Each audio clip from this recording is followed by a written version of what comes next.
আমার প্রভিডেন্ট ফান্ডের মোটা টাকা জমা রাখতে হয়েছে তোমার কোম্পানির কাছে, এদের ঠকিয়ে, এদের বঞ্চিত করে। তার জন্য আমি কি করতে পারি? জন্ম দিয়েছ, তাই দায় মিটিয়েছো, ব্যাস। হোয়াট? এত বড় কথা? Get out, I say get out. বেরিয়ে যাও আমার বাড়ি থেকে। তোমার স্বামীকে বলে দাও, ওর গুণবতী মেয়ের বিয়েতে যে টাকা আমি দিয়েছি, সেই টাকার সুদে আসলে ফেরত না পেলে এবারে দখল আমি ছাড়ছি না। আমার সদ্গত পিতার নামে আমি শপথ করছি, এই রক্তচোষা পাওনাদারের দেনা তোমার বুড়ো স্বামী দরকার হলে কুলিগিরি করে শোধ করবে। তোমার কাজকর্ম দেখে আমি অবাক হয়ে যাচ্ছি। কেন স্যার? অফিসের কাজে তো আমি কোনোদিন কখনো কোনো ফাঁকি দিইনি। অফিসের কাজটা ভালো করে করলেই কি তোমার দায়িত্ব শেষ হয়ে গেল মনে করো? আপনার কথার ইঙ্গিতটা ঠিক বুঝতে পারলাম না। নানান ছুতো করে আমায় এড়িয়ে যাচ্ছ কেন? একটা কথা পরিষ্কার জানিয়ে দিচ্ছি, অফিসের কাজ ছাড়া আপনার সঙ্গে আদিক্ষেতা করে আপনাকে খুশি রাখার শর্ত নিয়ে আমি কিন্তু চাকরি করতে আসিনি। তাই বুঝি? হ্যাঁ, কারণ আপনি ভুলে যাবেন না, আমি একটা সংসারের গৃহবধূ আর একজনের স্ত্রী। কিন্তু তোমার সংসারের খাঁচা তো ভেঙে গেছে বলে জানি। ও, তাও জানেন বুঝি? আর তাই লোভী শেয়ালের মতো ভাঙা খাঁচায় থাবা মারার চেষ্টা করছেন। মনিকা, আপনি জানেন না, এই সুযোগ আপনাকে আর কেউ দিক না দিক মনিকা দেবে না। এই নিন, কি এটা? আমার রেজিগনেশন লেটার। আপনার অফিসের চাকরিটা আমি ছেড়ে দিচ্ছি। নমস্কার।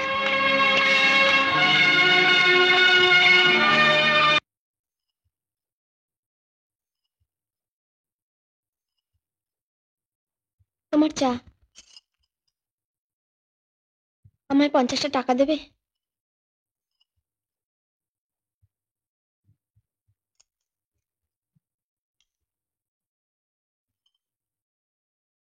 কি জন্য চাইলাম জিজ্ঞাসা করলে না তো? মা, মা, কি রে? আমায় খেতে দাও, আমার খিদে পেয়েছে। আয় দিচ্ছি।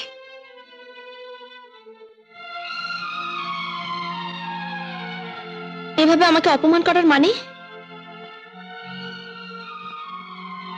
রাগের মাথায় সেদিন যা বলেছি সেটা নিয়ে তুমি এত বাড়াবাড়ি করছো কেন?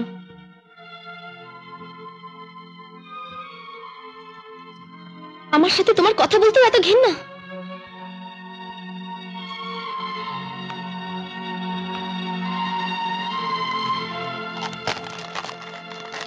মা, আমার খিদে নিয়ে আমি শুয়ে পড়ছি।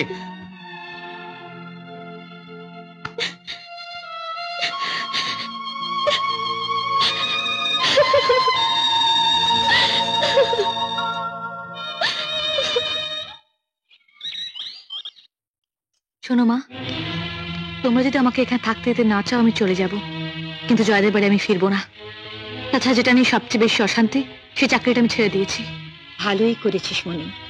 স্বামীর ঘরে মেয়েরা পায় আশ্রয়, সুখ শান্তি সব। তুই বরং ওখানেই ফিরে যা।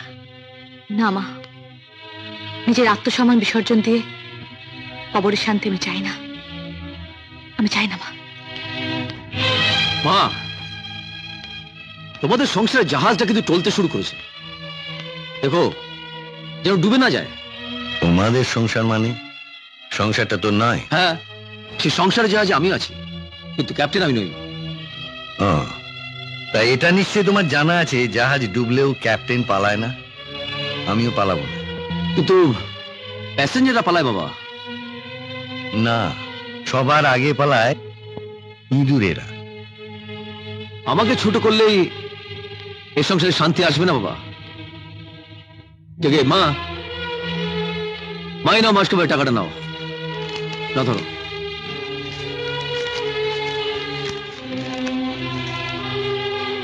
একই রে, এত কম দিলি যে? হ্যাঁ, দুজনে খরচা দিতাম, এখন একজন নেই তাই কম দিলাম। এই টানাটানির বাজারে বেহিসেবি খরচা করলে আমি বিপদে পড়বো, তখন তো আমাকে পস্তাতে হবে। শোন, বাচ্চাদের 9 মাস পেটে ধরে মায়েরা। আমি তোকে 9 মাস 20 দিন পেটে ধরেছিলাম। এই বেহিসেবি 20 দিনের জন্য আমাকে কোনোদিন কষ্ট পেতে হয়নি, আর পস্তাতেও হয়নি বাবা। ব্রাভো, ব্রাভো বড় বউ। এই প্রথম তুমি একটা বুদ্ধিমতীর মতন কথা বলবে। তুমি হঠাৎ মায়ের গুণগানে গদগদ হয়ে উঠলে কেন? কেন? কেননা দেখলাম যে তোর মা বুঝতে পেরে গেছেন গোয়ালা বাছুরটাকে বড় করে গরু করলো, আর এখন সেই গরু লায়ক হয়ে গোয়ালাকে বলছে দুধ কম দেবো। তোমার এই গালাগালটা আমি গায়ে মাখছি না, কারণ আমি গরু নই। তবে হ্যাঁ, এখন থেকে আমি বুঝতে পারছি যে বড়দের মতন বইতে হবে কিছু অপকণ্ডের ভার। অপগণ্ড? কাদের তুমি অপগণ্ড বলছো? আমার পয়সা ধ্বংস করে যে গোয়ালার ছেলে মেয়ে দুবেলা পাত পেরে খেয়ে পড়ে থাকবে। দাদা, আমি কিন্তু বাবার সংসারে আছি, তোমার সংসারে নেই। বাবা বললাম এক্ষুনি বাড়ি ছেড়ে চলে যাবো। শ্বশুরবাড়ির রাস্তা তো বন্ধ, যাবে কোথায়? হোটেলে না অন্য কোনো? Shut up! আমার ছেলে মেয়ের সম্পর্কে কোন রকম বাজে কথা তুমি বলবে না। কেন বলবো না? ওর জন্য এরপর 5টা লোকের নিন্দে শুনতে শুনতে কান পাতা দায় হয়ে যাবে। তোমার কান দুটো ধোপা জন্তুর মতো লম্বাই হয়েছে, কোনো কাজের হয়নি। কিন্তু এই ধোপা জন্তুটার খাটা রোজগার নিংড়ে নিয়ে এই সংসারটা চলছে, চলবেও। তাই বুঝি? কেন তোমার মেজো ভাই সংসারে টাকা দেয় না? কতটুকু দেয়? তার সামর্থ্য অনুযায়ী সে যা দেয় তা তোমার থেকে বেশি। আমার রোজগারের সবটুকু ঢেলে তোমাকে লেখাপড়া শিখিয়েছি, আর লোকনাথকে রোজগার করতে পাঠিয়েছি যাতে সে এই সংসারের হাল ধরে। হতে পারে। হতে পারে নয়, সেটাই হয়েছে।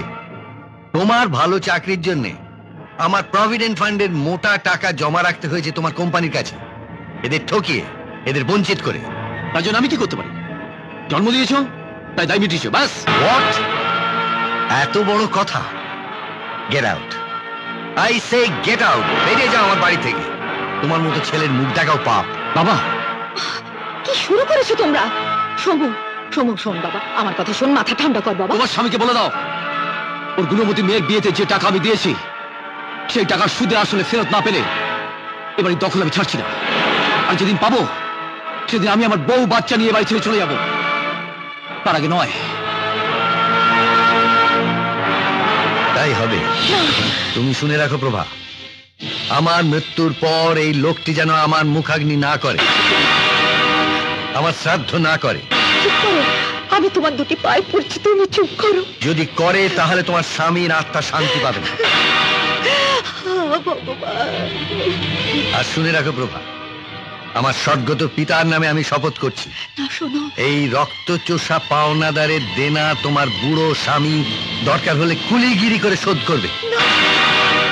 আমি আজই এই বাড়িতে দাগ দিয়ে দিচ্ছি, তোমার ঘরে তুমি থাকবে, আমাদের অংশে তুমি পদার্পণ করবে না। ঠিক আছে। হায় এরি কি নাম সংসার, সুখে আর দুঃখে ভরা, কেন এই ভাঙা গড়া? হায় এরি কি নাম সংসার, কে জানে শেষ কথাটা? হায় এরি কি নাম সংসার, হায় এরি কি নাম সংসার, হায় এরি কি নাম সংসার।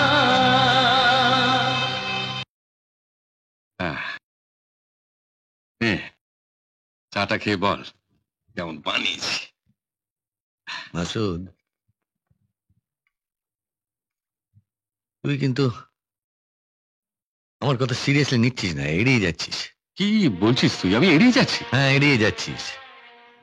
দেখ অরো, সংসারে থালাবাটি একসঙ্গে থাকলে ঠোকাঠুকি একটু লাগেই, কিন্তু সেটাকে কি একেবারে মাথায় আকাশ ভেঙে পড়ার মতো অঘটন বলা যায়? যার বুকে বাজে সেই বোঝে ঘটনাটা সাধারণ না অঘটন। তার মানে তুই বলতে চাইছিস তোর ব্যথা আমি বুঝতে চাইছি না? তা আমি বলতে চাইছি না রে মাসুদ,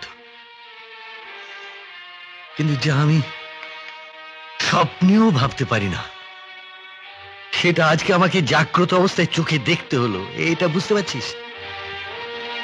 অরো, দুঃখ, ব্যথা, সময় সব ভুলিয়ে দেয়, এটা মানবি তো? তাই বলছিলাম, আজ আর কোনো যুক্তি আমি তোর কাছ থেকে মানতে পারছি না। তাই বলে জেদ করে এই বয়সে চাকরিতে ঢুকলে তোর শরীর টিকবে? মনটাই যেখানে জ্বলে পুড়ে খাক হয়ে গেল, এখানে শরীর টিকলো কি না টিকলো তাতে কি আসে যায়? একটা কথা বলবো, রাখবি? বল। টাকাটা আমি দিয়ে দিচ্ছি, কেউ জানতে পারবে না। তুই সোমনাথকে দিয়ে দে, আর তুই তো পেনশন পাস, তার থেকে মাসে মাসে কিছু কিছু করে আমাকে শোধ দিয়ে দিবি। না রে, ও ভাবের ঘরে চুরি করে আমি তৃপ্তি পাবো না। আচ্ছা, তুই বরং তোর চেনা ওই সিকিউরিটি অফিসারকে বলে আমাকে সেই নাইট গার্ডের চাকরিটা করে দিতে পারবি কিনা তাই বল। তোকে বাঁকানো যা, কুকুরের ল্যাজ সোজা করা হয় তাই। ঠিক আছে, তোকে কালই আমি দত্তবাবুর কাছে নিয়ে যাবো। প্রায় সারা রাতই আপনাকে ডিউটি দিতে হবে কিন্তু। রাতে এখন আমার ঘুম প্রায় হয় না বললেই চলে, আমার কোনো অসুবিধা হবে না। আসলে দত্তবাবু, অরনাথের কাছে কিবা দিন কিবা রাত সবই সমান। না না, তা বলছি না। আসলে এই বয়সে সারা রাত জেগে সিকিউরিটির কাজ করার ধকল শরীরে সইবে কি? না না না, সইবে না, সইবে না। এ ধকল ও শরীরে কিছুতেই সইবে না। উপায় নেই ভাবে, আমি তো টাকা দিতে চাইলুম, ওরা নিল না। ও নিজের রোজগারের টাকা নাকি দেনায় শোধ করবে। ভাবে তোমার ছেলেরা ওকে না চিনুক, আমি চিনি। ও ভাঙবে তবু মাছ খাবে না। কিন্তু পাঁচজনে কি ভাববে বলবে সেটাও ভাববে না। আরে বাবা, ও তো রাত্রি ডিউটি করছে, পাঁচজনে জানবে কি করে কোথায় কখন কি করছে না করছে? আর শরীরের কথা যখন তুললে তখন বলি শোনো, শরীরের নাম মহাশয়, যা সব এ তাই সয়। কিছু ভেবো না, আল্লাহ দোয়া সব ঠিক হয়ে যাবে। কি ব্যাপার লোকনাথ, কিছু বলবে? এসব কি শুনছি বাবা? তুমি নাকি রাত জেগে পাহারা দেবার কাজ নিয়েছো? হ্যাঁ। না বাবা, এই কাজ তুমি নিতে পারবে না। কেন? এই বয়সে এতটা ধকল? না বাবা, আমিও তোমার উপযুক্ত সন্তান, তোমার এই দেনা শোধ করার দায়িত্ব আমারও। ওভার টাইম করে, পার্ট টাইম কাজ করে আমিও তো তোমার সাহায্য করতে পারি। কিন্তু লোকনাথ, তুমিও যদি তোমার দাদার মতো হাফ টাইমে মাঠ ছেড়ে চলে যাও, তাহলে তোমার খেলা শেষের হুইসেল বেজে যাবে। কিন্তু বাবা, এই বয়সে রাত জাগার ধকল সহ্য করা তোমার পক্ষে অসম্ভব।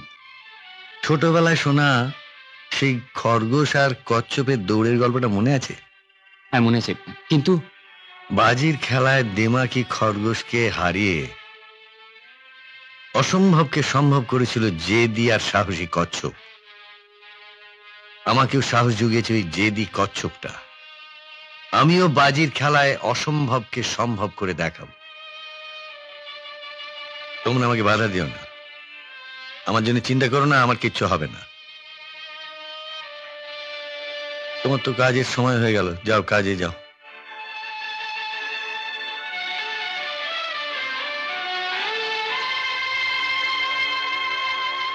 ঠাকুর, তুমি আমাকে আশীর্বাদ কর, আমি যেন পরীক্ষায় পাশ করে আমার বড় বৌদির বার রাখতে পারি। আর ঠাকুর, বড় বৌদি ফিরে আসার আগে যেন আমার দাদা আর বাবার ঝগড়াটা মিটে যায়, নইলে নইলে আমার মায়ের মতো বড় বৌদিও বিশেষ কষ্ট পাবে। জানো ঠাকুর, আমার আমার বড় বৌদি বলে গেছে আসবার সময় আমার জন্য একটা উপহার নিয়ে আসবে। কিন্তু আমার দাদা আর বাবার ঝগড়াটা যদি না মেটে, আমি তো বড় বৌদির ঘরে যেতেও পারবো না, উপহারটা ছুঁতেও পারবো না। তোমার কাছে আমার এটুকুনি প্রার্থনা। আমি আর তোমার কাছে কিচ্ছু চাই না ঠাকুর, আমি আর তোমার কাছে কিচ্ছু চাই না। এমন আরো অনেক ভিডিও দেখতে এই চ্যানেলটি সাবস্ক্রাইব করে নিন এবং পাশের বেল আইকনটি প্রেস করে দিন।